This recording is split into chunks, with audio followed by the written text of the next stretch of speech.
Good evening, everybody, and welcome to another edition of the Sustainability Network. For those of you who are new to the Sustainability Network, we at Goli Soda have been meeting some of the brands that we have been associated with for these many years. The last edition, we had an eclectic set of amazing founders of brands, and we got to know their values, their ethics, and the passion behind which they started their brands, and they continue to run it. This season, this session too, we have amazing, varied range of brands, from personal care to early child learning to some funky upcycle products. So today we are meeting Mikhail from TreeWear. TreeWear, as the name suggests, besides being just a sustainable brand, they are very focused towards planting trees for every product that you buy, about which Mikail will tell us more in detail. And their products range from clothing to personal care. And before we continue and welcome Mikhail, I'd like to say anybody, our viewers, you're welcome to ask us questions over chat. We'll be happy to answer anything to do with TreeWear, the particular brand, or anything to do with sustainability. We are all passionate founders, and we would love to talk to you about that. I'm Shruti Harihara Subramanian, and I'm the founder of golisodastore.com. Some of the previous brands that we had met, and if you have missed those talks, you can catch them on, of course, ITTV, and we now have them on YouTube as well on the Goli Soda store page. Some of the brands were Daily Dump. They are the pioneers in waste management. Then we met Toddler Things. They are into cloth diapering. Then we met Ariro, one of my very favorite and the latest entry in our brands. They work with, again, early child learning, toys for children. Then we also met two amazing sustainable menstruation brands, EcoFem and Booth. One works in the space of cloth diapering, and the other works in the space of menstrual cups. So this time we are meeting TreeWear, we are meeting I Was a Sari, they are an upcycle brand. We are meeting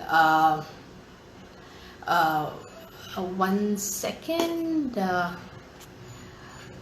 we need to send an invite. Sorry, there's just some questions that's popping up now.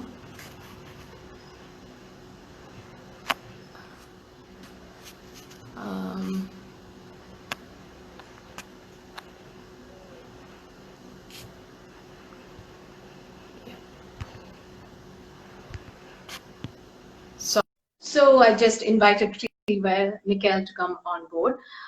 Then we also met a few other brands, which I'll continue talking. Hi, But can you hear Mikail me? is here. Hi, Mikail.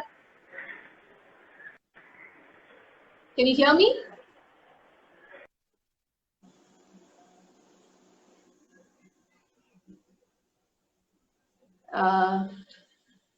Yeah, I mean, he's there, but I don't think he can hear us. Mikael?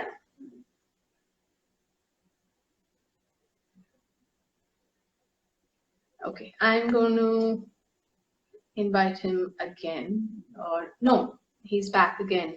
Mikael, can you hear me? Yes, I can hear you. Can you guys hear me now? Yes, perfect. Okay, great. So welcome to the Sustainability Network. Thank you for having me.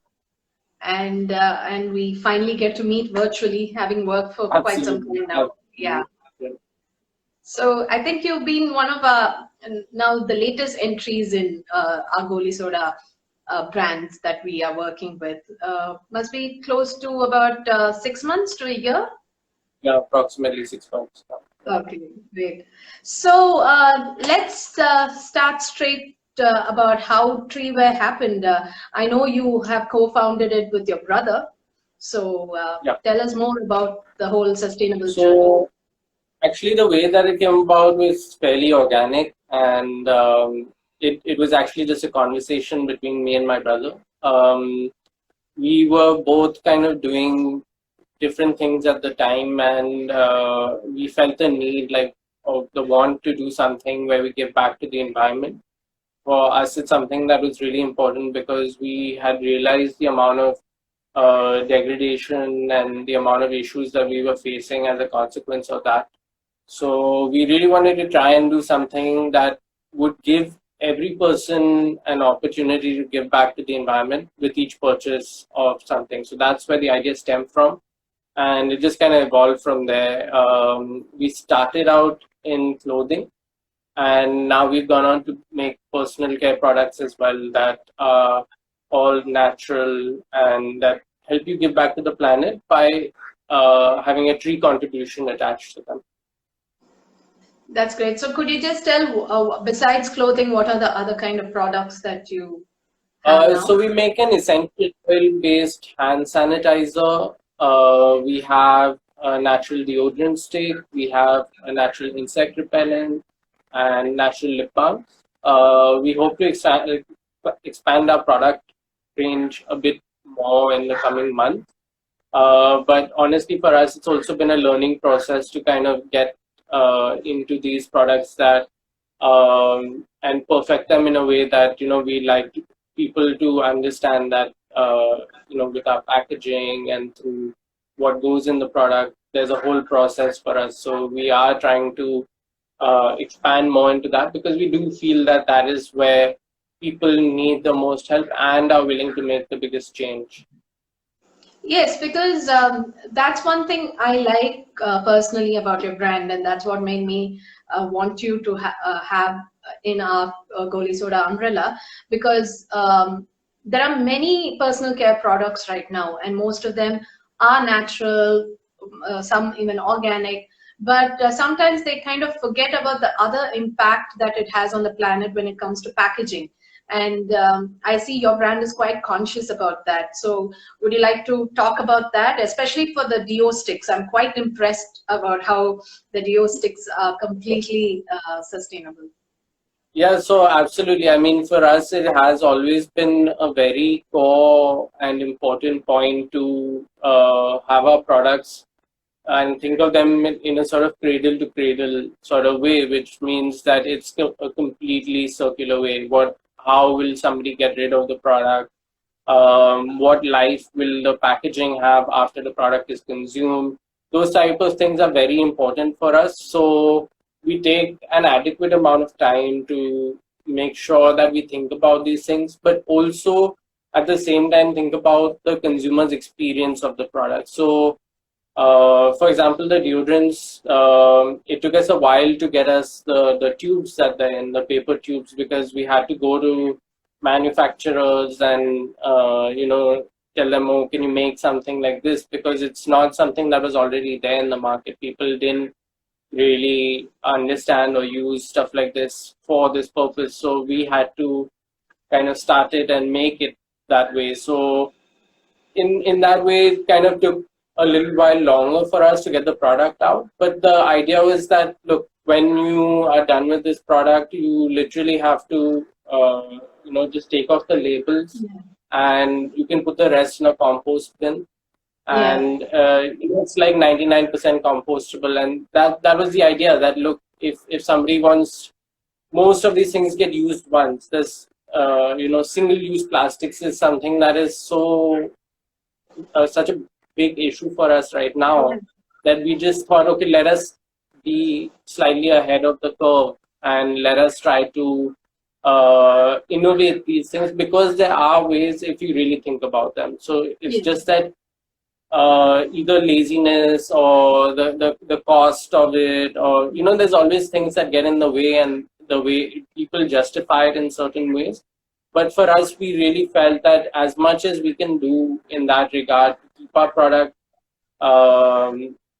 in a way that is more sustainable and more shows people that you don't need to have, like, a aluminum can, or you don't need to have like a plastic thing for the product. That really makes a difference in people's minds. So So design probably plays a huge role in your products.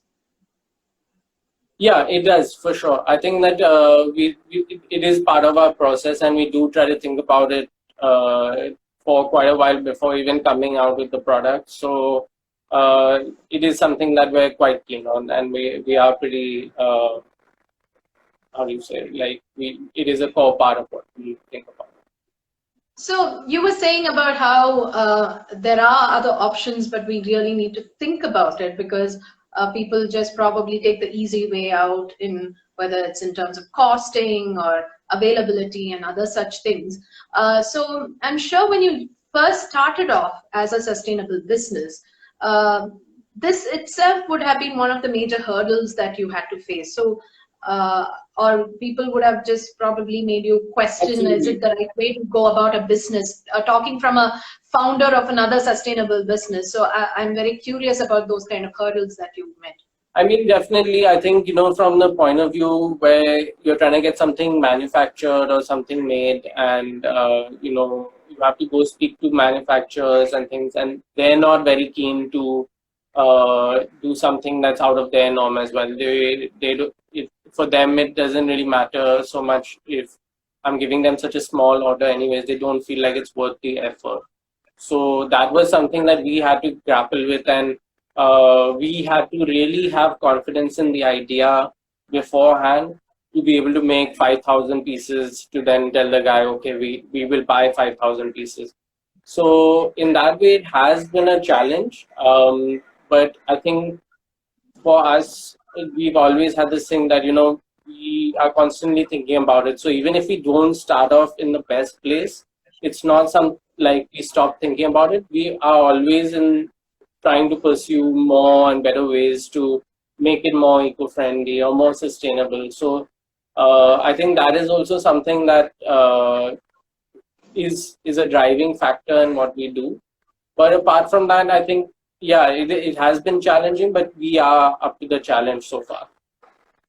But I like the fact that you highlight the fact that you're responsibly manufacturing your products, and I think that's very important for to be a truly sustainable brand, to see every stage and make sure the harm that it's done to the planet is to the bare minimum. So how do you ensure this responsibility is withheld? Like because as you said, you work with manufacturers and people with other ideas, maybe they might not have that much as passion as you are, or might not even be aware of the harmfulness of certain kind of products. So how do you make them understand, and Yeah, what is so your process? absolutely. We do kind of, think about the process. We do try to make all the products are handmade mostly. So the idea behind that is that there's somebody who's making your products. You can know who is making your product, and the kind of bond that you have to the product also increases due to that. So what we feel is that we can try to make products responsibly by doing a certain amount of things. We don't employ like child labor. We make sure that there's fair working conditions for all of our people. We think about how much plastic we're taking from our manufacturers, how we can recycle that effectively and in the right way.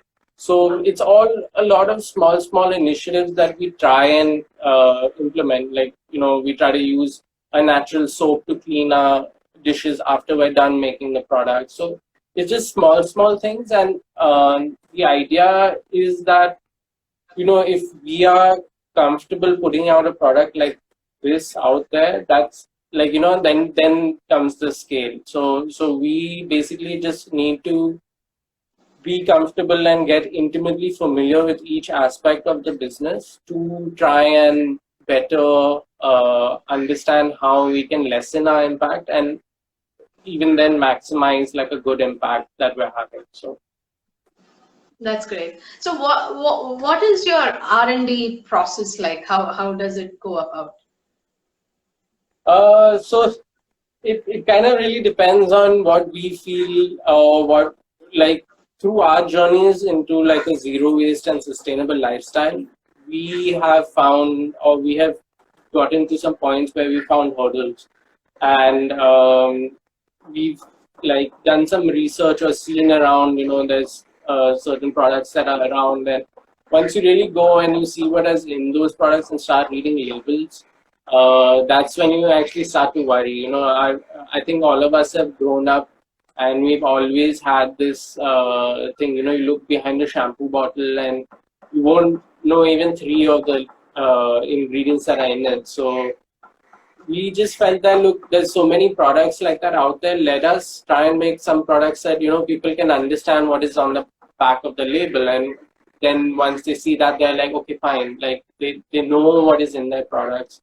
So that is kind of something that we really think about, and we also kind of try to do it in a way that so, for example, we think about daily needs, what is really required, and what is something that's a little bit more like a second level need. So, initially for us, we thought a hand sanitizer, that was something that, we're out a lot and we're out and about, traveling by public transport and things like that.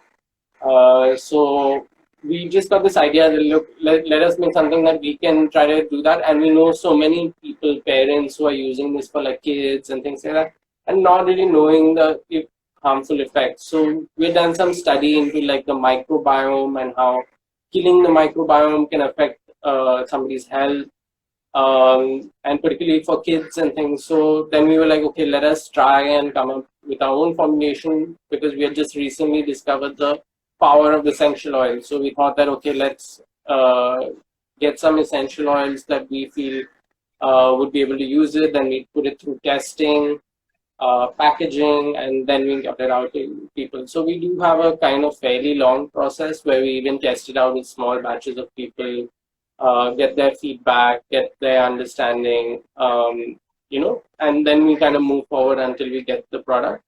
And we try to stick within something that we feel are essentials. Deodorant or something, you're in a tropical country, that's something that everybody needs to a certain extent. And, like even an insect repellent, I mean, again, tropical country, so mosquitoes are everywhere. And I personally really, really dislike mosquitoes. So it was a good one for me when we started to think about that. And even lip balms and things, in the winter months, we felt that is something that people face issues with. So we do have a few things in the pipeline like that as well, that kind of go down that stream. And yeah, that's basically how we kind of try to think about things.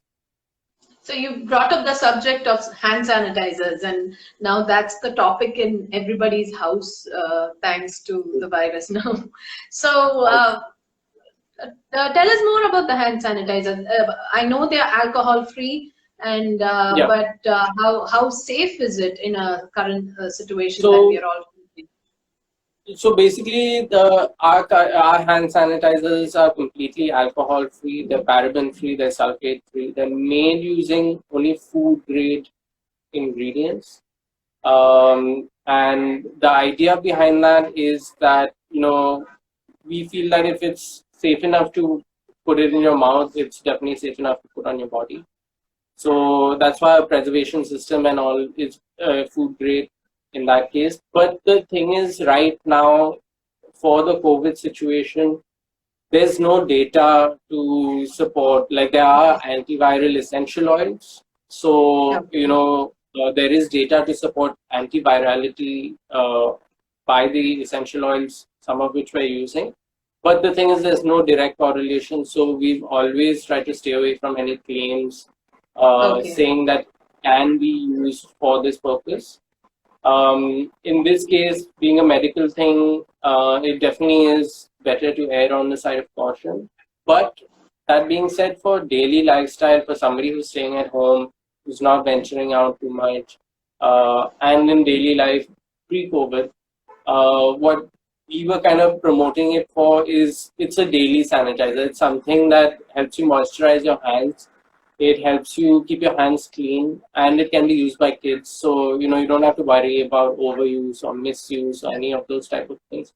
And basically the idea is it takes off the big harmful bacteria. There's a big five. So that's E. coli, the flu, yeast, mold and fungi, and basically it just kind of protects you against that, mainly the most common things, so that you don't have to worry going out and things like that, and you don't have to worry about losing any immunity, because the problem with most alcohol-based hand sanitizers, and something that personally I feel we are going to face soon after Yes, this situation, and when people that's start, exactly what I was thinking. Every time I wash my hands, that's the thought that keeps coming to my head. yeah, that once we step out, and there's a lot of bacteria that we come into contact or used to come into contact with every day, then now it's Yes. just not coming into with. And once we start again, because we've been using these sanitizers for so long, we may face an issue. There might be people who might fall sick more often later, and Yeah. everybody's telling us to keep our immunity up, keep our immunity up, but there is also a microbiome on our hands. Every time we eat after using sanitizer, things like that, the small Yeah. particles are Yeah. obviously getting into Yeah. everything. So it is important to moderate your use, and soap and water is definitely a lot better that way, because it is more natural, and you are only killing certain types of bacteria and Yes. viruses and things like that, but you're not affecting your microbiome so much. So that was the idea behind the product anyway. So we just thought that it's definitely a valid point for people who are trying to not get out, and that they're maintaining social distance and things like that, that they can use this when they're not. They can use this at home. They can use this when they are in a safe space. So thanks for clarifying that, because uh, sanitizers are the hot topic of every household now. So it's good to know about your brand, Yeah. especially when you say it's alcohol free, and there's one side people saying you need to have all alcohol based sanitizers Yeah. for your safety. But again, we are living in crazy times right now, so can't really say what's really right and what's really wrong. So let's come to the main part of TreeWear. The very fact that you named TreeWear is because you guys are very connected to the whole concept of trees, and every time somebody buys your product, you have a planting drive that happens on the side. So could you talk more about that, please? Yeah. So basically, the reason why we chose trees, or why we felt that trees are a good way to kind of give back, is that we feel that each tree gives us so much, and we as a species are so reliant on trees and forests, that we wanted to kind of give back, and knowing that there's a lot of data out there that says that trees are like the first line of defense in climate change, and it's the Yeah. easiest thing to do, it's the quickest thing to do, to try and bring us back into safe levels of rising temperatures. So that's what we decided, that look, if somebody who's sitting in the city, who's far away from these issues in the first place, that if you can turn on your AC, you're not really feeling the issue.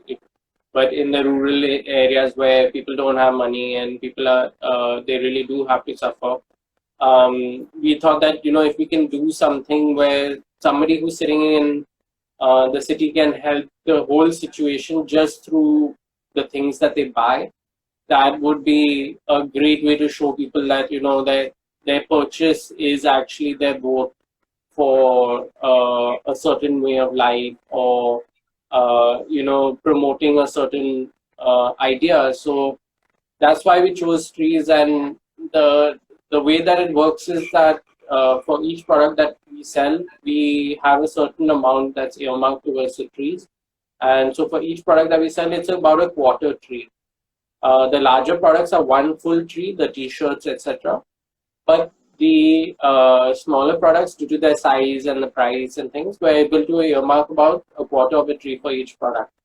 And that the great thing about that is, all of our trees are geotagged and things like that. So if you contribute personally to more than 4 trees, we will send you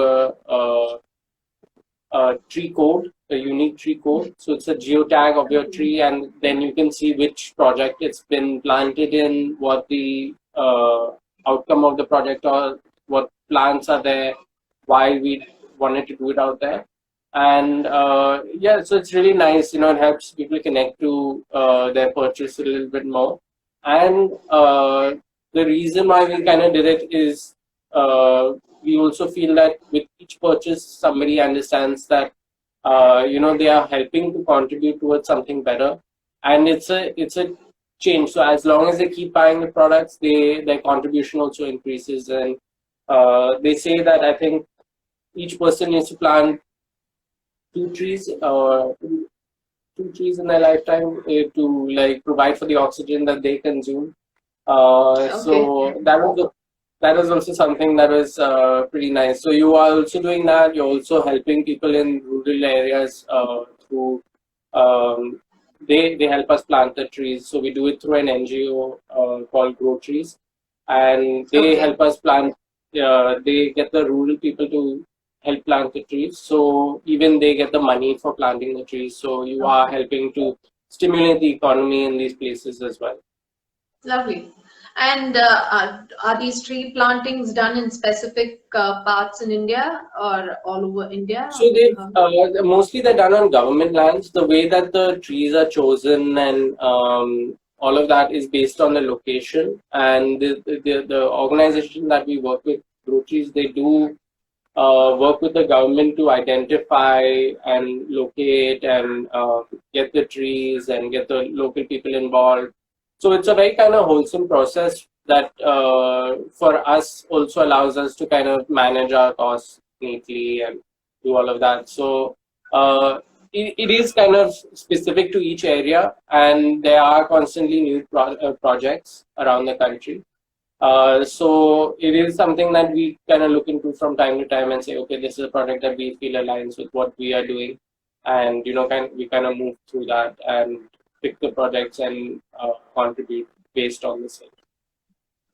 Okay, that's great. So that's what I like about your brand. It's just not about doing something nice for yourself or the brand doing something nice to the planet, but you're going one step beyond that, and that's I believe that makes your brand quite unique. Yeah, so the way that we like to think about it is to maximize the good and minimize the bad, and that way you can actually help people do good and also reduce their bad impact, and that's where true Yeah. sustainability. Yeah, that's amazing. And so you told me about the journey of your brand, but what has what's your personal sustainable journey? I mean, I'm sure it's not like you woke up one day and decided that I need to I lead mean, a sustainable. for us, the journey has been quite a long one. I feel. I think if I really think back to when it started with me, even when I was younger, 10, 12 years old, I was very interested in nature and things like that. And then what happened was, I think my brother and I, we had gone and studied in Uti in Tamil Nadu. So coming Yay, back that's to where Goli Lanka, Soda is. so we kind of came back from school, and we realized that the place that we grew up in Bombay, there was such a big change, and Oh, yes. yeah, sorry. No, I completely agree because my love for nature also comes from visiting Ooty a lot, quite often, the Mudumalai range. So we just realized this kind of stuff is not gonna go away. It's just gonna get worse. And I think the more we kind of learned about it and the more we thought about it, where we realized that there's not much time left. And it's really important because when we're in school, we're all taught save water, save water, save water. And then when we're adults, nobody really tells us that. It just becomes something that goes in one ear and comes out the other. So Yes. we just thought that, look, if we can try to help people make a change without making them really change their habits, because Yeah, people now are pretty firmly tied into this consumerism and things like that. true. So everybody needs products to live. Everybody wants products to live. Yeah, So it's only a question of making a change to make it a little bit better so that people can buy it guilt free and also try and do something good and show their vote of confidence for a certain way of doing things. So it just kind of stemmed from there, and honestly, we just kind of, the more we learn, the more we try to implement and put into the business, and yeah, so it just kind of evolved slowly, slowly.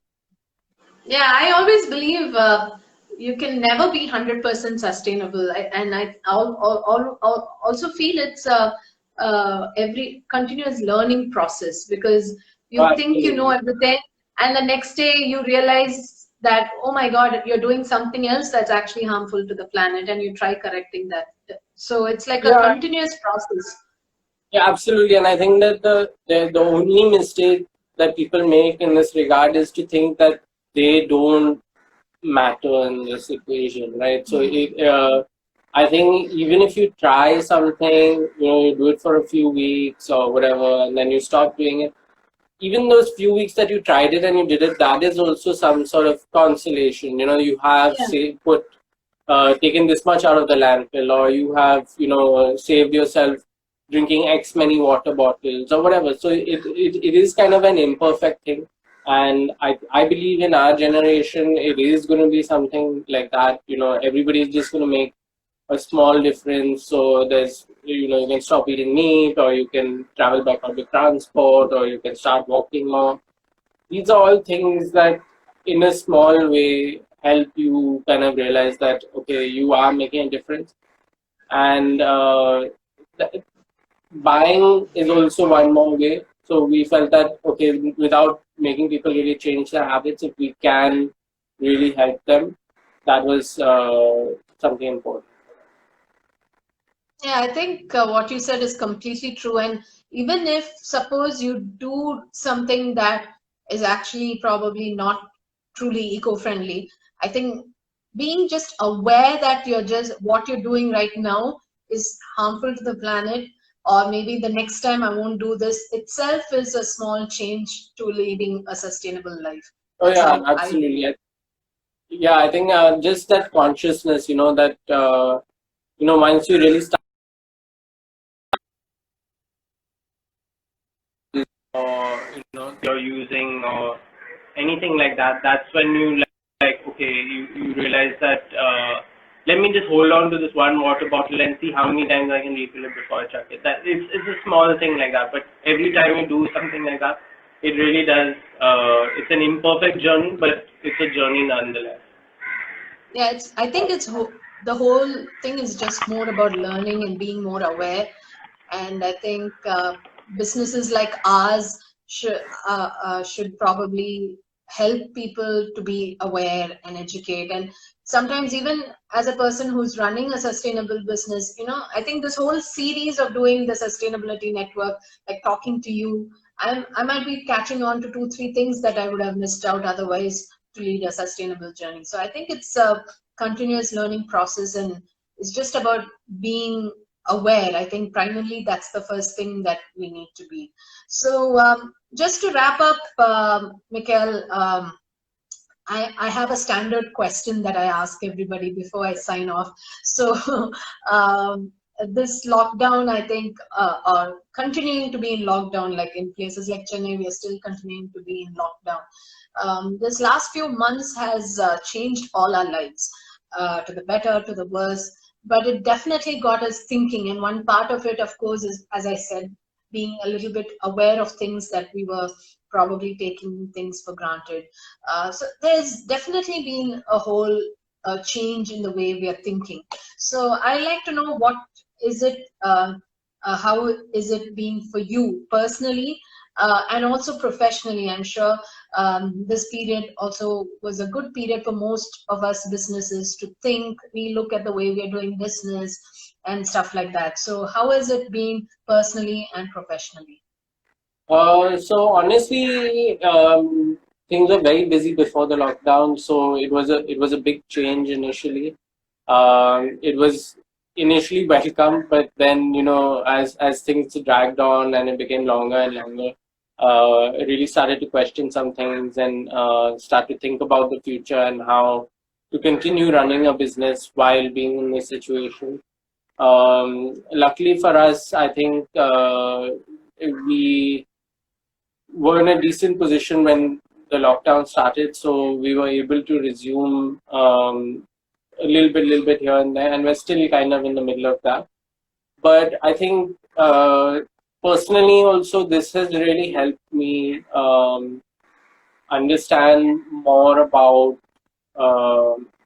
my own life like living my own life sustainably, because there have been certain things that like about food and food waste and things like that I was never really cooking so much before, so I didn't really understand how much food waste is created and how to deal with the issues and things like that. Even though, I mean, in theory, everybody knows to compost and things like that, it is more difficult to try and implement it into your daily life and things. So, I mean, just experimenting and doing stuff like that right now.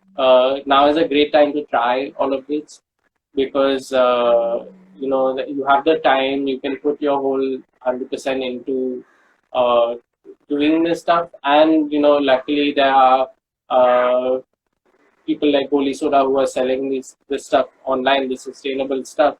So you can actually pick it up now and try something new for the first time. Whether it be like you said, I'd seen the menstrual cup talk that we had spoken about earlier. So whether it be something like that or just thinking about what kind of plastic, how much plastic you're using, how much plastic you're chucking away, whether it be composting. There's a lot of small things that you can try and just try out right now. So I think that is something really good that's come out of the lockdown, as well as I mean, anybody in Bombay at least, you can really tell the difference in the cleanliness of the air and stuff. And I know I really appreciate that. So Yeah. keeping a sustainable way of doing things will really help us increase that and maximize that for the future. So that is something that is also something quite positive that I think we can take out of the lockdown. I think you put it really, really well. I think one of the main reasons that we at Goli Soda have been doing these talks is because we realized from our sales, like we were one of the few websites that were still functional because we had essential products. And we realized that there were people still buying essential products from us, which means people are aware about being sustainable. And even as you said, things like compost pots and things like that, there were a lot more people who were curious to know a lot about it, learn more about it, and to try it out. So that is one of the reasons why we thought we would have these conversations. So even if people are on the border of trying out something new in terms of leading a sustainable life, these conversations will probably help them clear their doubts or inspire them. So Oh, thank you absolutely, and I so hope much, that. Mikhail. It's been really, really like interesting, And and it's as if most of the points that you spoke were as if you spoke from out of my head, because I'm glad that we both our brands share similar values, and I think these are the kind of collaborations that we look forward to. So thank you so much. Say hi to your brother. I will. Okay, take Thank care. you. Thank you so much for having me. And yeah, just as a this thing, I hope that if anybody has any questions or anything, that they will get in touch with either of us, and yeah, we're happy to answer any question. Yes, so you heard that. So please feel free to, message him, message us. We'll help you through any kind of questions that you have to lead a sustainable life, and we'll be happy to. Even if you don't know the answers, we'll make sure we read up more and make sure we give you the right answers. So take care. Thank you, Mikail, uh, All right. and hope to catch up with Bye. you some other time. So Okay. bye Take care. bye. Bye.